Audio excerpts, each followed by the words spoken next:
ওয়ার্দ জাহানের খেলাফতের দায়িত্ব পালন করে ওমর।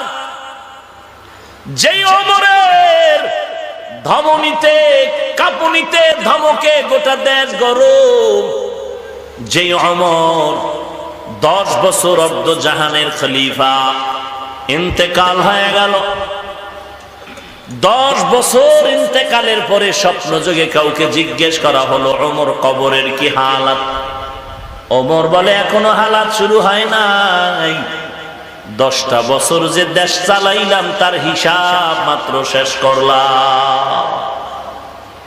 এরে নবীর উম্মতের দল, কে সেই ওমর?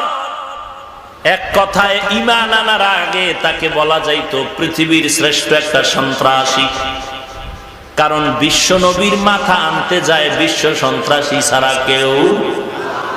সেই ওমর এখন ইসলামের এমন দামি ব্যক্তি হয়ে গেল। 39 জন মুসলমানের পরে 40 নাম্বার মুসলমান হযরত ওমর।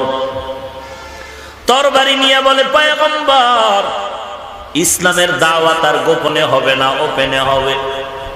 ওমর তরবারি নিয়ে কাবার হাতিমে দাঁড়ায় বলতেছে, এরে বেঈমানেরা, যদি ইসলামের বিপক্ষে অবস্থান নিয়ে সাহস থাকে ওমরের তরবারির সামনে দাঁড়াও। যেই ওমর সম্পর্কে আল্লাহ তাআলা নবীর মাধ্যমে সংবাদ দিলেন 10 জন সাহাবা জান্নাতের সুসংবাদ পেয়েছে, এই 10 জন সাহাবার মধ্যে দ্বিতীয় স্তরে কে আছেন? হযরত ওমর। প্রথম কে? হযরত আবু বকর। জান্নাতের গ্যারান্টি যেই ওমরের হাতে, সেই ওমরের ঈমানের আর আমলের কি হালাত! ঈদের দিন সবাই নামাজ পড়ে আনন্দের বাড়ি বাড়ি ঘরে আর আনন্দ করে। খলিফাতুল মুসলিমিন ওমর দরজায় তালা লাগায় চোখের পানি ছেড়ে কান্না করেন। আবু হুরায়রা রাদিয়াল্লাহু তাআলা আনহু ওমরকে জিজ্ঞাসা করেন, আজ খলিফাতুল মুসলিমিন আনন্দের দিন কান্নার আওয়াজ কেন?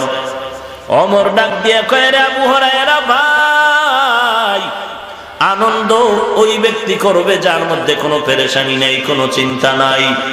কিসের পেরেশানি? বলে, রমজানে রোজা রাখলাম, কবুল হলো কিনা চিন্তায় পড়েছে। কোরআন তেলাওয়াত করলাম, কবুল হলো কিনা চিন্তা। তারাবির নামাজ পড়লাম, কবুল হলো কিনা চিন্তা।